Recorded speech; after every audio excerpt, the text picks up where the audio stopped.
داتا علی حجویری گنج بخش رحمۃ اللہ علیہ جو ہے کیا فرما رہے ہیں، فرماتے ہیں کہ مرید کو شیخ کی زیارت سے بڑھ کر کوئی چیز درکار نہیں ہے، سمجھے نا؟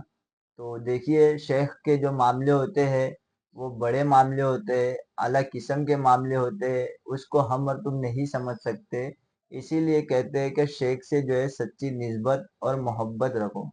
جیسا کہ دیکھیے شیخ جو ہے وہ فنا فی شیخ، فنا فی الرسول، فنا فی اللہ اور بقا باللہ کی منزل پر فائز ہوتا ہے، وہ قرب الہی کو پا لیا ہوتا ہے، اللہ کی معرفت میں وہ مست ہوتا ہے۔ وہ دیکھیے جو ہمیں وہ حکم صادر کرتا ہے نا وہ اللہ ہی کی طرف سے ہوتے ہیں، ہے نا؟ جو راستہ وہ ہمیں چلانا چاہتا ہے نا وہ اللہ ہی کی طرف سے چلانا چاہتا ہے۔ دیکھیے پھر جس سے محبت کرتا ہے نا تو اسے ٹھوکریں بھی کھلواتا ہے، ہر آزمائش سے گزارتا ہے۔ دیکھیے لوہا جب تک آگ سے نہیں گزرے گا نا تو کوئی شکل نہیں بنا سکتا ہو، ہے نا؟ اگر کسی پتھر کو کسی کی صورت دینا ہے تو اس کو بھی مارتے گزرنا ہے۔ تو اسی طریقے سے جو ہے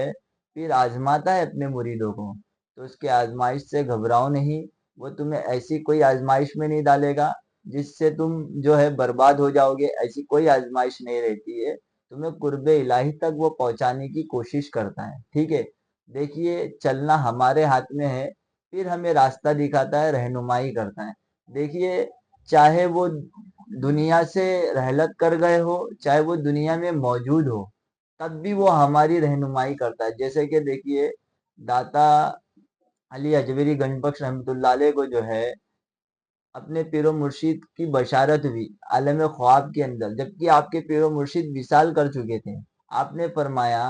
اے داتا علی حجویری تم اٹھو اور یہاں سے جلد از جلد جو ہے لاہور چلے جاؤ، تمہیں لاہور کا قطب بنایا گیا ہے، یعنی لاہور جو ہے تمہارے سپرد کر دیا گیا ہے۔ تو آپ نے فرمایا کہ حضور وہاں تو خواجہ حسن زنجانی رحمۃ اللہ علیہ موجود ہے، ان کی موجودگی میں کیا کروں گا؟ عالم خواب کے اندر ہی یہ گفتگو ہو رہی ہے۔ تو آپ کے شیخ فرماتے ہیں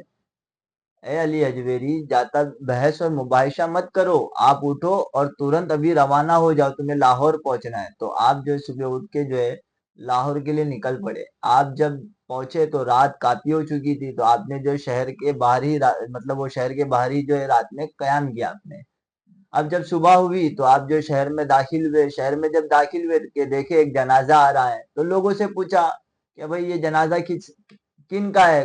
کس کا لے جا رہے ہو جنازہ؟ تو لوگوں نے کہا یہ خواجہ حسن زنجانی رحمۃ اللہ علیہ کا جنازہ ہے۔ تو آپ جو ہے اس میں شرکت کیے اور آپ نے جو ہے نماز جنازہ کو مطلب نماز جنازہ آپ نے پڑھایا اور آپ نے پوری زندگی وہاں پر سکونت اختیار کر لی۔ تو کہنے کا مطلب دوستو میرا یہ ہے، دیکھیے شیخ وصال کے بعد بھی جو ہے ہماری رہنمائی کر رہا ہے، اور اس کے لیے کوئی بڑی بات نہیں ہے اللہ تبارک و تعالیٰ کے لیے، اللہ کی قدرت میں ہے۔ کیا ہوتا ہے معلوم ہے، جب اس راہ میں ہم آتے ہیں نا تو ہمیں سب سے پہلے منزل پناہ شیخ کی دی جاتی ہے، یعنی صورت کو یاد کر لینا ہے، جہاں بھی دیکھو شیخ کی صورت نظر آنی چاہیے۔ جب یہ صورت نظر آنے لگتی ہے، جب وہ پکا ارادے والا ہو جاتا ہے، اس کے دل میں جو ہے پیر کی صورت گھر کر جاتی ہے، اس کی آنکھوں میں پیر کی صورت گھر کر جاتی ہے، اس کی زبان پہ پیر کا نام جو ہے نا جاری اور ساری ہو جاتا ہے، تو اللہ تبارک و تعالیٰ اسے اس مقام سے آگے فنا فی الرسول میں لے جاتے ہیں، یعنی پیر کی صورت سے، سمجھے نا؟ پھر اسی کی صورت میں وہ اس کو جو ہے فنا فی اللہ اور بقا باللہ کی منزل پر فائز کرتے ہیں۔ تو دوستو پیر کوئی معمولی چیز نہیں ہے، پیر کو ہم جیسا تم جیسا نہیں جانو، پیر کا بہت بڑا مقام ہوتا ہے۔ کیا ہوتا ہے معلوم ہے، اکثر جو ہے نا دیکھیے گھر میں مہمان وغیرہ بھی آتے ہیں نا، آتے نہیں آتے،